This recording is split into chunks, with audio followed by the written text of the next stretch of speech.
Se você puder abrir sua Bíblia, Efésios 6:10. Beleza? Vamos lá. Finalmente, fortaleçam-se no Senhor e no seu forte poder. Vistam toda a armadura de Deus para poderem ficar firmes contra as ciladas do diabo. Pois a nossa luta não é contra seres humanos, mas contra os poderes e as autoridades, contra os dominadores deste mundo de trevas, contra as forças espirituais do mal nas regiões celestiais. Por isso, vistam-se toda a armadura de Deus, para que possam resistir no dia mau e permanecer inabalável depois de terem feito tudo. Assim, mantenham-se firmes, cingindo-se com o cinto da verdade, vestindo a couraça da justiça e tendo os pés calçados com a prontidão do evangelho da paz. Além disso, usem o escudo da fé, com a qual vocês poderão apagar todas as setas inflamadas do maligno. Usem o capacete da salvação e a espada do Espírito, que é a palavra de Deus. Orem no Espírito em todas as ocasiões, com toda oração e súplica. Tendo isso em mente, estejam atentos e perseverem na oração por todos os santos. Vamos orar?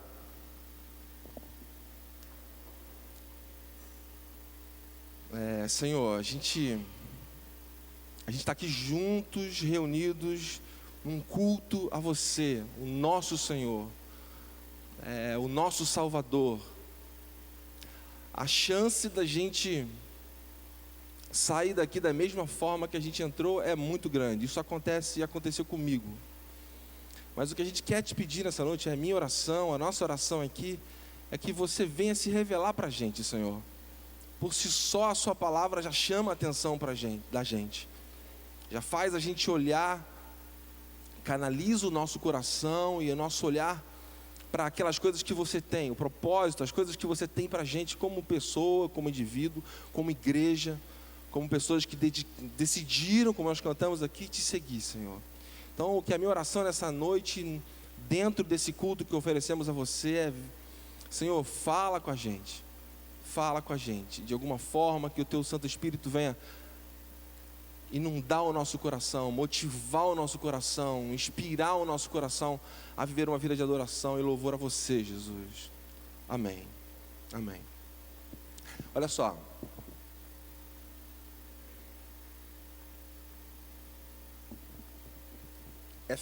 Éfeso era uma cidade... Ela chegou a ser considerada a segunda maior cidade do mundo naquela época. Primeiro era Roma, depois Éfeso. Éfeso era uma cidade com uma cultura muito forte.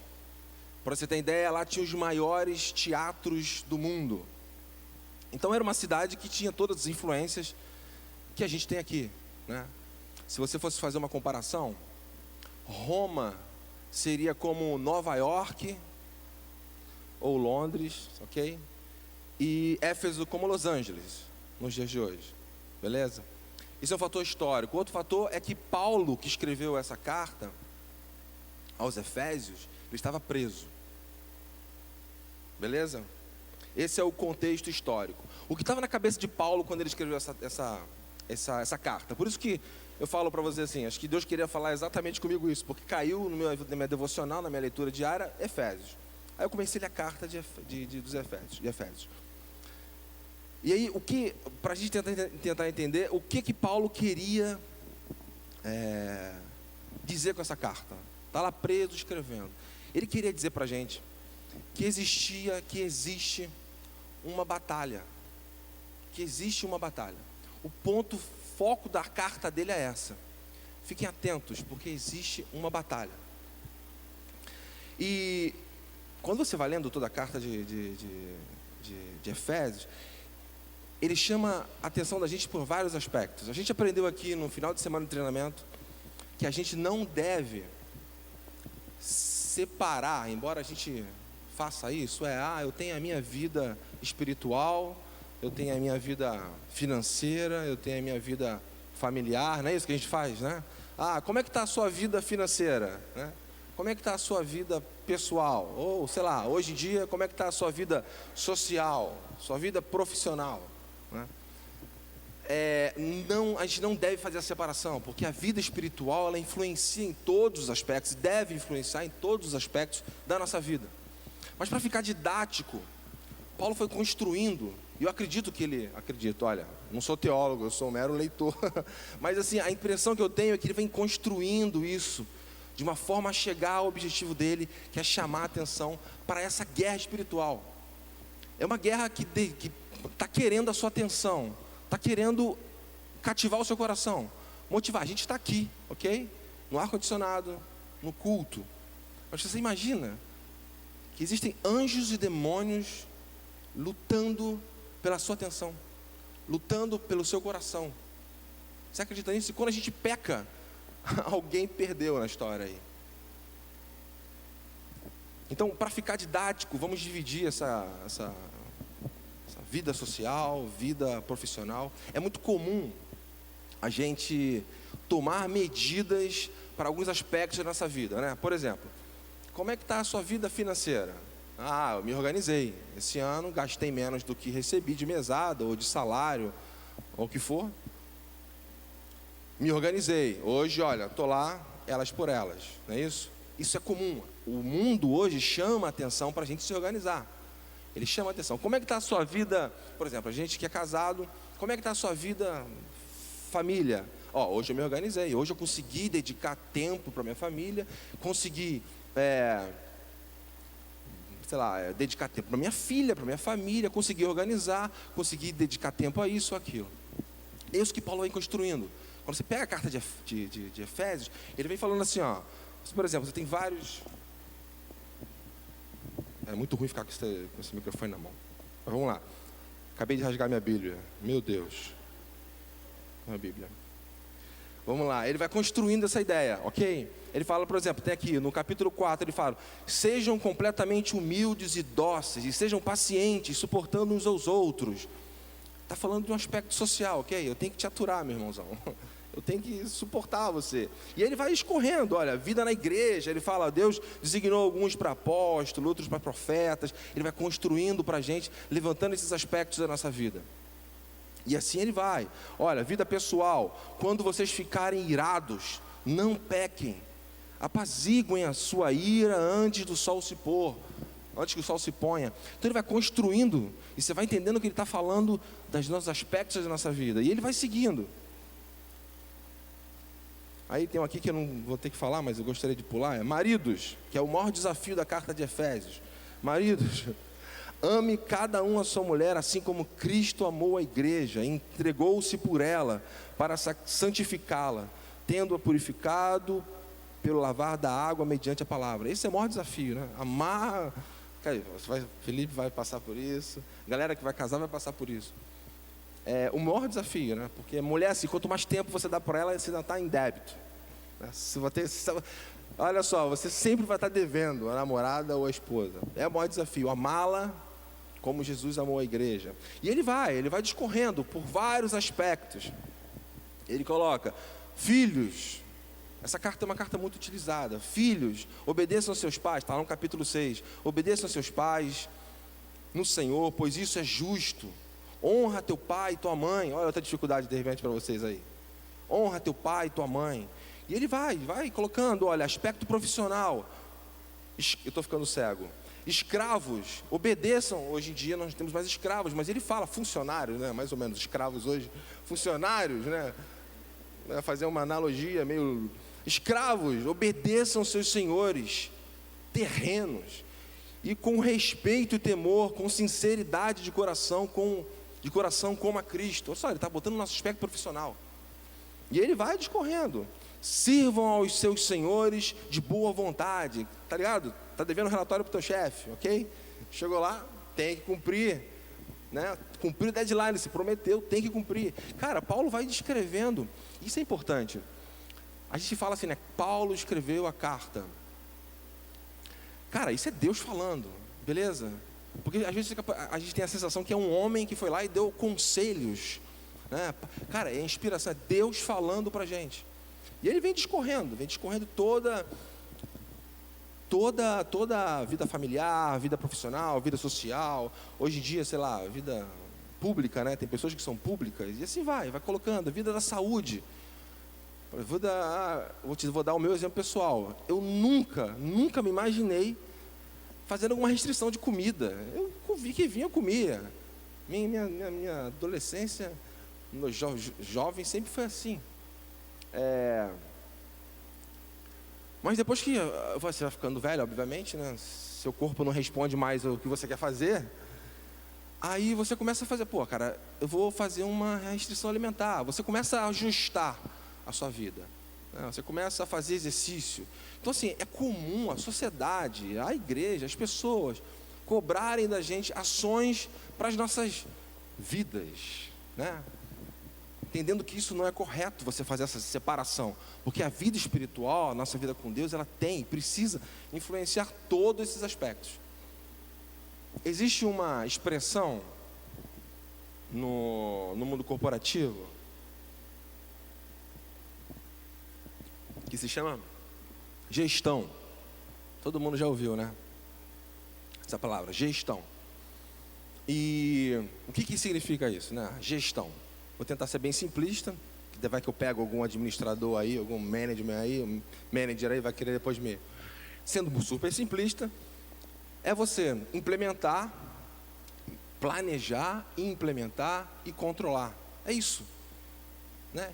É planejar como vai fazer, a forma que vai fazer, implementar e controlar, para saber se está sendo feito certo, da forma que você desenhou. Por exemplo, o meu trabalho, toda a minha experiência de trabalho é com base em logística. Eu escolhi isso desde pequeno, tinha um professor que eu me amarrava nele, e eu falei, cara, o que eu faço? Desenvolve todo o seu tempo e grana nisso. Aí comecei a estudar logística desde novo. Então, toda a minha experiência vem disso, e está hoje nisso. Então, qual é o papel? O papel eu preciso pegar alguma coisa em qualquer lugar do mundo e trazer para cá. Hoje o meu trabalho é esse. A fábrica lá em Houston produz um equipamento, ou tem equipamento espalhado por todo mundo. Eu tenho que ir lá, mandar pegar aquilo e entregar para o cara aqui. É um pouco mais complexo do que você pedir uma pizza, né? Dá uma pizza, o cara te entrega. É muito mais complexo. Por quê? Isso está lá em outro lugar, está em um lugar muito distante. Está muito distante. Então qual é o meu trabalho? Meu trabalho é receber esse pedido do cara, olha, eu quero que você pegue esse equipamento, comprei, produzi esse produto lá. Eu tenho que chegar, planejar como que eu vou fazer esse equipamento chegar aqui para atendê-lo. Atendê-lo como? Sem querer ser muito numa linguagem corporativa, você tem que entregar o que o cara está te pedindo. O que ele está te pedindo, no lugar certo, na hora certa, pelo menor custo possível. Então esse é meu papel, ok? Então quando eu pego um pedido desse, a primeira coisa que eu faço é calcular, me planejar. Como que eu vou fazer para pegar essa porcaria que está lá, acabando de sair da fábrica, ou está disponível em qualquer lugar do mundo, para chegar e colocar aqui no Rio de Janeiro, na porta do cara. Parece simples, mas não é. Envolve governos, políticas de países diferentes. O troço está lá na Indonésia. Você tem, sei lá, está na África, que é um país sim, tem um histórico de corrupção, onde a empresa que eu trabalho não opera com nada disso. Então é complexo, não é simples. Mas eu preciso calcular, eu preciso planejar isso tudo. Eu preciso saber exatamente como e se eu vou atender o cara. Então eu planejo.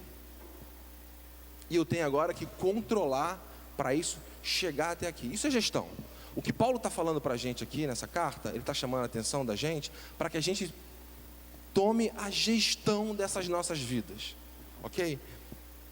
É mais ou menos fácil, mas é mais ou menos isso. É controlar a sua vida. Vou te dar um exemplo. Como eu falei para vocês, eu estou deixando de ser um sedentário, ok? Comia de tudo, não ligava para nada. Minha filha nasceu, eu falei, caraca, e agora? Eu tenho que viver mais, né? Se a expectativa de vida está aumentando, então eu tenho que viver mais, que eu quero, não vou deixar qualquer carinha se aproximar da minha filha, né? Então eu tenho que estar pronto para agir, né? Fazer treinamento de tiro, fazer musculação. Beleza. Aí comecei a a correr. Aí fui lá, não aguentava correr 20 minutos, não aguentava, fui indo, fui correndo. Fui correndo. Eu estou naquela fase hoje que é assim, olha, a fase da preguiça, sabe? A curva está descendo assim. Pô, será que vale a pena? Será que não vale? Mas estou lá. Ano passado eu me inscrevi numa meia maratona, fiz. Esse ano eu cometi a loucura de me inscrever numa maratona. Não sei como vou fazer isso. Estou querendo dizer isso por quê? Porque eu me conheço. Eu sei que para eu cumprir o meu objetivo de completar essa prova, eu tenho que ter disciplina. Eu preciso me conhecer. Por exemplo, vou dar um exemplo. Eu corro, 10 quilômetros. Eu sei que o 4º quilômetro é um inferno para mim. É onde a minha mente fala, desanima, desgraçado. Para quê? Fica em casa, a mente fala com você mesmo. Para quê? Está doido? Vai para casa, cara. Olha só, está todo mundo dormindo. Se eu superar o 4º quilômetro, chego no 5º, 6º, tranquilo. Estou lá, todo empolgado. Quando eu chego no 12º quilômetro, aí vem a mente de novo. Para, desgraçado, para que tu está correndo? Não precisa disso. Cara, o mundo está acabando, Jesus está voltando, acabou, desiste. Superei o 12º quilômetro. E assim, eu sei exatamente aonde são os meus momentos de fragilidade. Você acaba desenvolvendo um conhecimento seu. Aí você usa algumas malandragens, que é, se o meu ponto crítico é o 4º quilômetro, o que eu faço? Coloco uma música maneira. Não é isso? Uma música que eu gosto. Aí passei do 4º quilômetro. Quando eu chego no 12º, é a mesma coisa. Tem umas malandragens que eu vi recentemente que é assim, quando está difícil, você começa a pensar uma pessoa que você ama. Lá. Esse quilômetro é para minha mãe. Cara, não funciona, desiste. Que não funciona essa. Mas o que eu estou querendo dizer que a gente tem indicadores de controle da nossa vida.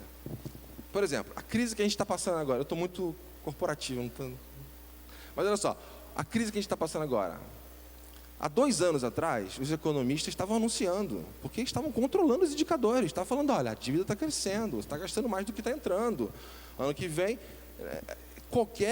quem controla e vê isso, acompanha isso, estava anunciando isso, vai entrar numa crise. Beleza? Pois bem, estamos numa crise. Então você precisa se conhecer. O que Paulo convida a gente a tomar a gestão das nossas vidas é se conhecer. Se você não se conhece, eu vou dar uma dica que eu ouvi de um amigo meu. Tem alguém que você não gosta de você? Não gosta de você, paga o almoço dele. Só para ele te contar por que ele não gosta de você. Aí ele vai te falar e você vai pegar as dicas. Ele não gosta de mim porque eu sou um cara grosso. Então você já sabe o seu ponto fraco. Você é um cara grosso. Para você trabalhar a sua dica. Beleza? Paulo convida a gente a tomar a gestão, ou a tomar o cuidado com a nossa vida. Quando eu fiz a minha devocional e li exatamente o que a gente leu aqui, eu vi que Paulo estava chamando a atenção para a gente, para essa questão da batalha. Existe, como eu disse para vocês, existe uma batalha.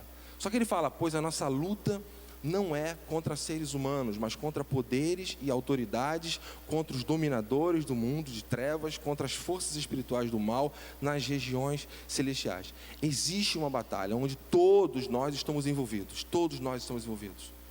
Todos. E é por isso que a gente precisa ter em mente aquilo que C.S. Lewis disse para a gente. Não devemos hiperdimensionar o poder do inimigo. Mas também a gente não podemos ignorar o poder do inimigo. Quando a gente, como eu falei ainda há pouco, quando a gente decide, quando a gente peca, algum lado perde. Porque existe e acontece essa batalha pela sua mente, pela inspiração do seu coração, para tirar a sua atenção. Isso é comum, ok? Quando você está lendo a Bíblia, isso acontece comigo. Quando eu começo a ler a Bíblia, eu penso em outras coisas. A distração, existe uma batalha. Você já ouviu isso? Eu vi isso na célula recentemente. A minha prima quer ir à igreja. Ela quer ir à igreja.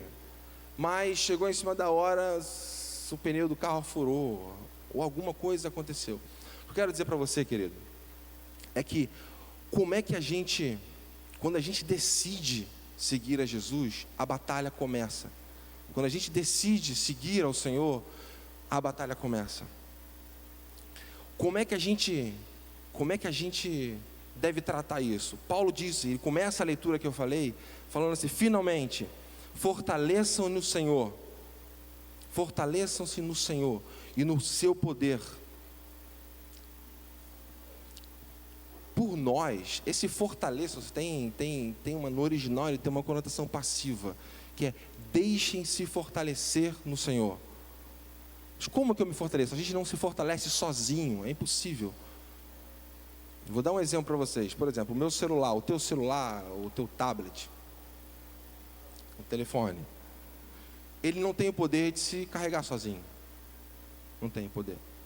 Mas quando eu pego um cabo, coloco aqui e jogo ele na tomada, ele reconhece e se deixa carregar. Quando a gente se conecta nessa tomada espiritual, nós nos carregamos. E como que a gente se carrega? Como é que isso acontece? Através das práticas espirituais. Ele coloca aqui, olha. Deixem-se encher pelo Espírito, falando entre si,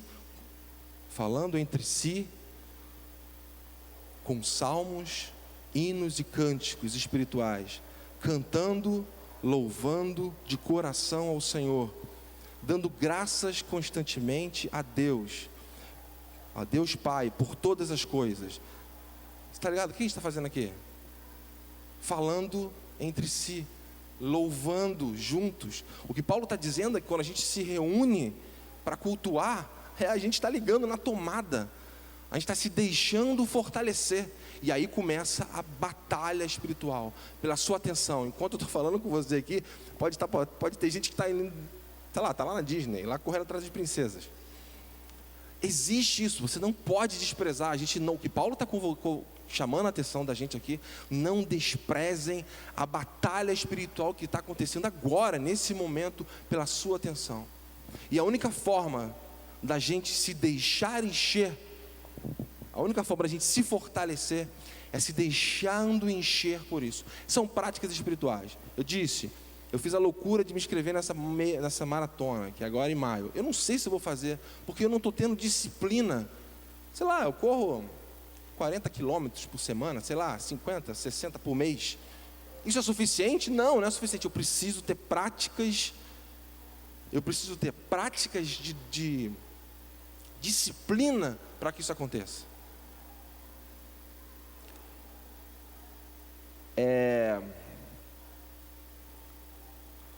O que é importante a gente entender é o seguinte. Deixa eu beber água. Depois do que aconteceu na cruz,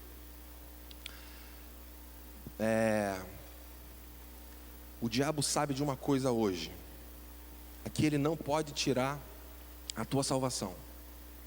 Não pode tirar a tua salvação. Paulo diz também em Efésios isso. Ele diz em Efésios, aonde ele diz em Efésios: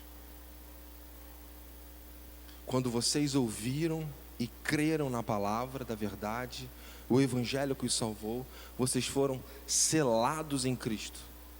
Isso quer dizer que o diabo, o nosso inimigo, ele não tem poder para arrancar da gente a salvação. Ele não pode fazer isso. A impressão que eu tenho é que o objetivo do inimigo mudou. O objetivo dele agora é tornar você infértil. É tornar você, a gente, meros frequentadores de culto. É fazer com que você passe pelas pessoas na rua e não anuncie o evangelho que te salvou. O objetivo do inimigo hoje é tornar você um andante que não tem nenhum significado para onde você está, para onde eu estou, aonde eu moro, onde eu trabalho. Esse é o objetivo hoje do diabo. Porque ele sabe, depois do que aconteceu na cruz, ele fala assim: eu não tenho como tirar a salvação desses caras. Eu não tenho poder para isso. Mas eu posso tornar vocês inférteis.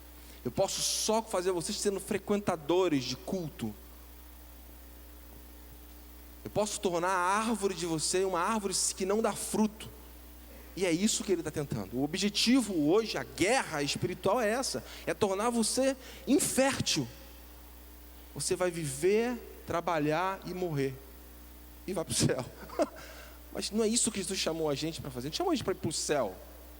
Ele chamou a gente para que a nossa vida fosse transformada e para que isso se espalhasse.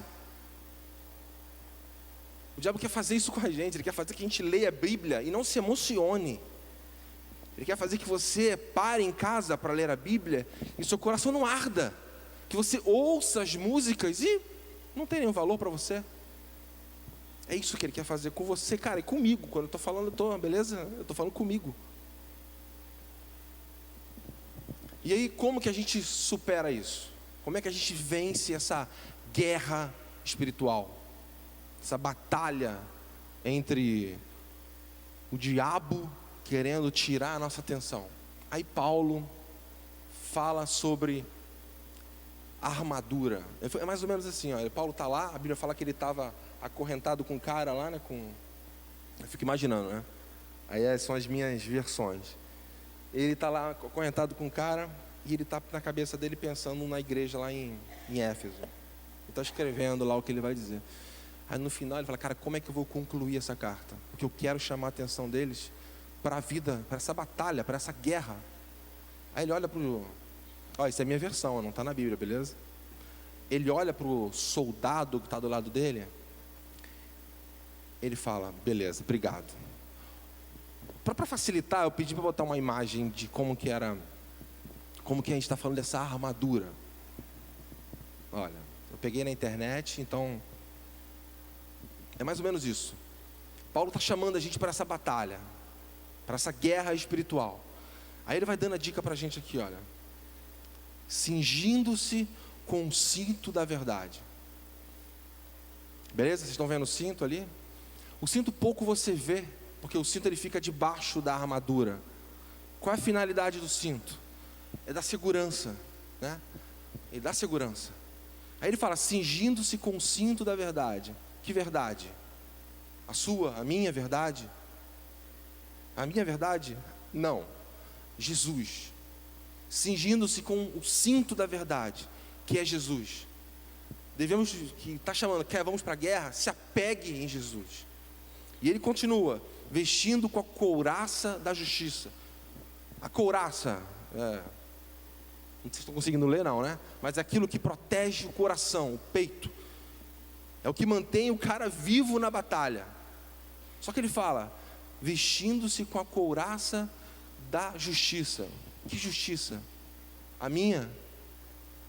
A sua? Nossa justiça? Justiça humana? Não. É a justiça que Jesus construiu na cruz, por mim e por você.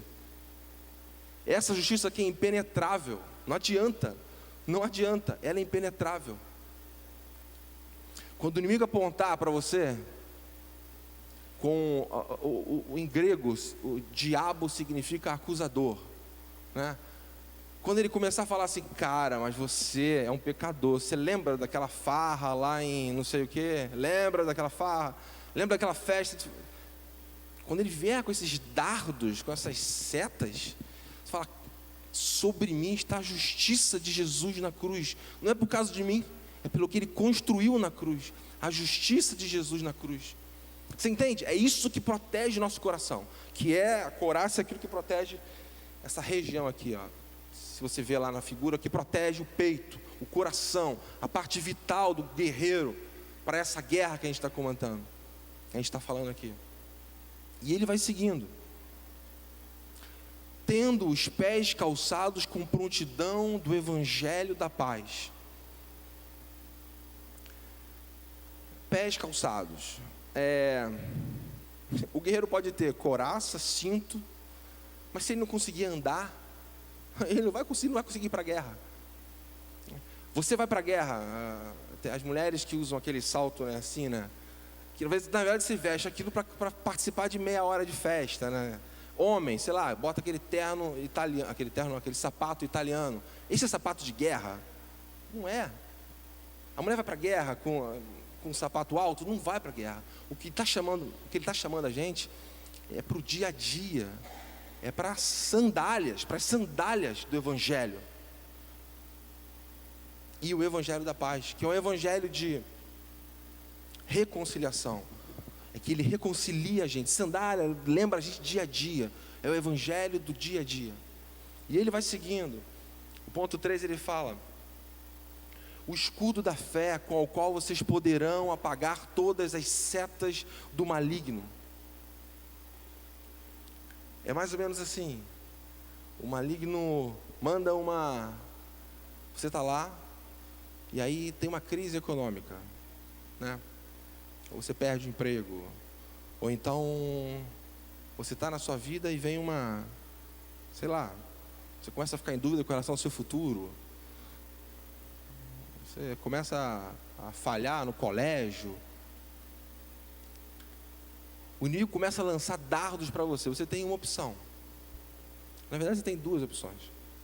Uma opção é tomar aquilo no peito, você está tomando. E a outra opção é você pegar o escudo da fé e se proteger. Paulo está chamando a gente para tomar o escudo da fé.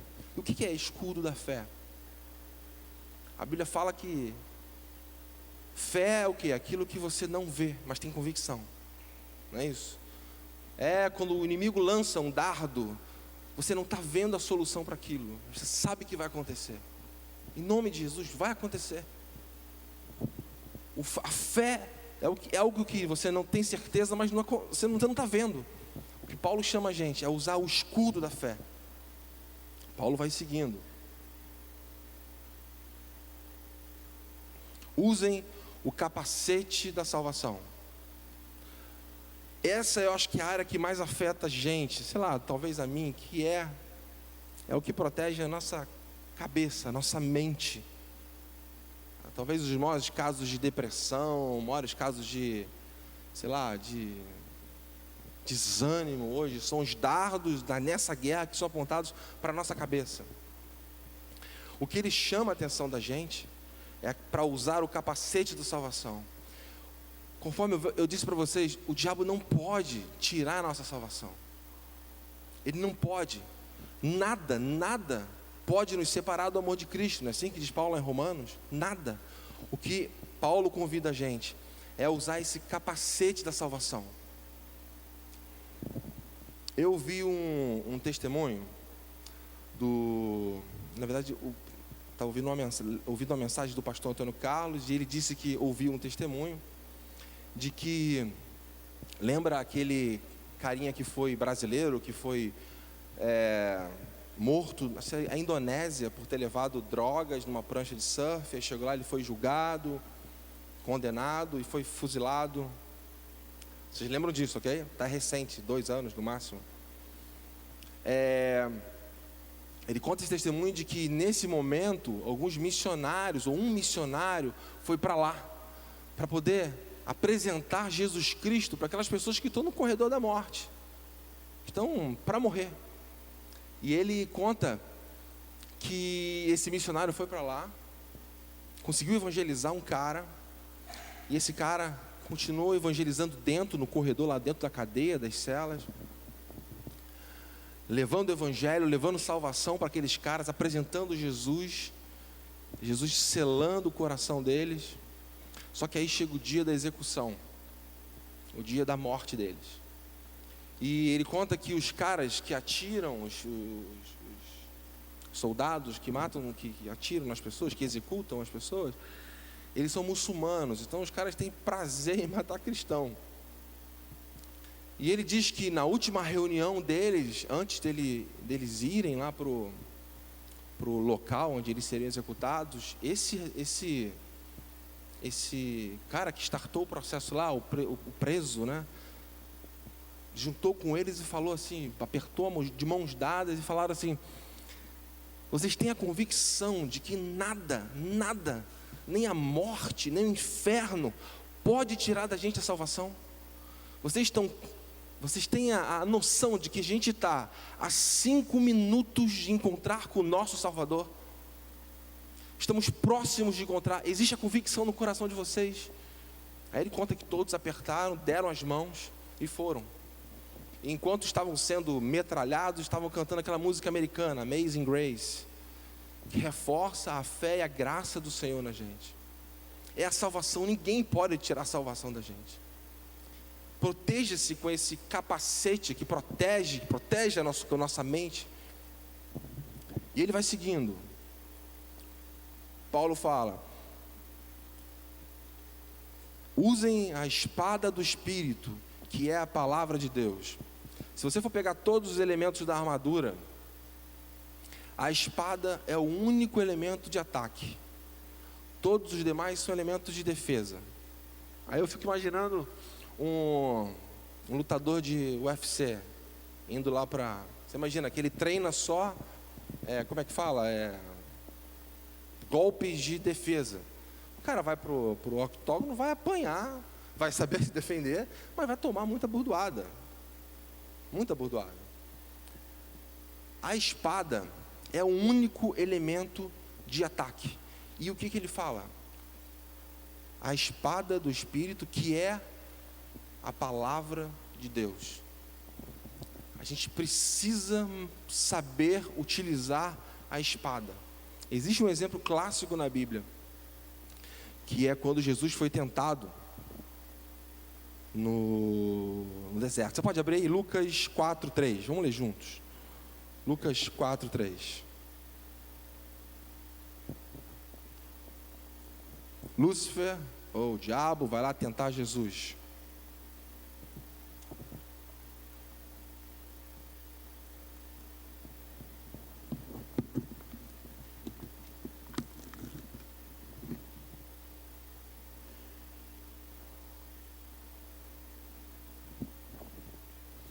Beleza? Aí ele começa. O diabo lhe disse: se és o filho de Deus, manda esta pedra transformar-se em pão. Lembrando que Jesus estava de jejum. Se és o filho de Deus, manda esta pedra transformar-se em pão. Aí Jesus responde para ele: está escrito, nem só de pão viverá o homem. O diabo levou a um lugar alto e mostrou-lhe num relance todos os reinos do mundo.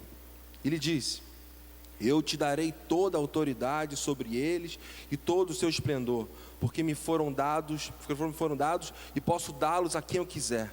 Então, se me adorares, tudo será seu. Aí Jesus, novamente, o que ele faz?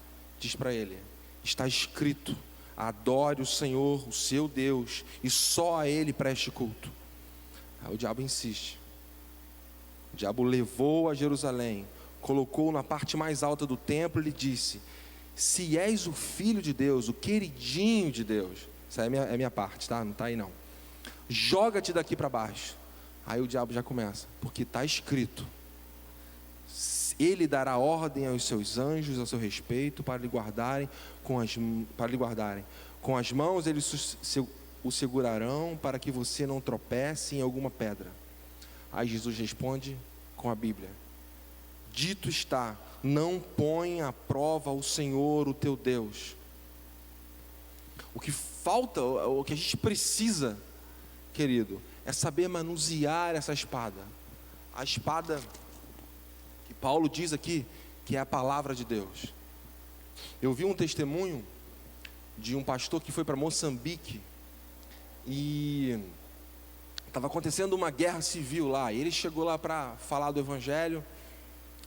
E, sei lá, um grupo de pastores da cidade, sei lá, 50 pastores, foram lá para encontrá-lo. E pastores que não têm Bíblia, por causa da guerra civil, eles não têm Bíblia. Você imagina? E esse pastor chegou lá, passou o dia inteiro falando, estudando, ensinando a eles a Bíblia. E quando está chegando o final do dia, por causa da guerra civil, não tinha luz. Aí o pastor sugere para eles assim: queridos, olha, vamos parar por aqui e amanhã a gente retorna cedo. Aí todo mundo parou para ele, ficou olhando assim. Aí vem um pastorzinho simples e falou para ele assim: não, pastor, não. A gente está há anos esperando alguém vir aqui falar da Bíblia para a gente. Porque não tem luz. Não, continua falando. A gente fica de olho fechado, você continua falando. É a sede pela palavra. A gente vai ser, eu vou ser cobrado por isso. Porque eu preciso na minha casa demonstrar que eu manuseio bem essa espada. Eu acho que nós vamos ser cobrados por isso, porque é a única forma de nessa batalha a gente vencer. Senão eu vou apanhar a vida inteira, usando o capacete, usando a couraça, usando o cinto, mas eu preciso saber usar a espada, que quando o inimigo vier, você use a palavra de Deus. Esse é o grande problema, querida, que a gente precisa aprender a manusear a espada. Quais são os desafios, aplicações, os desafios? Deixem-se fortalecer no Senhor. Tenha disciplina, a gente precisa ter disciplina espiritual. Dedicar tempo à oração, dedicar tempo a pensar a palavra, estudar a palavra, porque é ela que vai nos deixar se fortalecer. A Bíblia fala isso, né? O que conecta a gente às nossas orações, que é o exemplo que eu dei da tomada do celular. Você se conecta quando você ora. Esse é o meu desafio para 2016. Eu oro pouco. Eu estava refletindo sobre isso. Esse é o meu desafio, é orar, viver uma vida como o pastor Henrique pregou aqui, uma vida de um estilo de oração. Eu não sei como Deus consegue me entender, porque eu pouco falo com Ele. Esse é o meu desafio, é orar. Um outro desafio para a gente, vestir a armadura de Deus. Isso que nós falamos aqui, porque ela foi dada na cruz para você, para mim. O que Paulo está chamando a nossa atenção é: vocês têm condições de vencer essa guerra, vestindo a armadura de Deus que foi conquistada na cruz para você, para mim. E é outro desafio para a gente, é conhecer as Escrituras, separar tempo para estudar a Bíblia. E um outro desafio aqui é oração. Ele termina aqui a carta dele falando assim. Bem, como é que ele termina a carta dele? Se eu tivesse preso, a primeira coisa é ligar para o pastor Henrique. Pastor Henrique, separa uma grana e, por favor, faz uma oferta especial, porque eu estou mal aqui, para de algum jeito bancar um advogado para mim tirar daqui. Junta a galera do louvor, que é tudo meu amigo, recolhe uma grana, me tira daqui. Então me leva para uma cadeia perto daqui da minha família, né? Traz uns chocolates, umas comidas para mim, que aqui a comida é horrível. Eu estou sendo sincero, eu faria isso. Mas aí Paulo, olha o que ele fala no final da carta.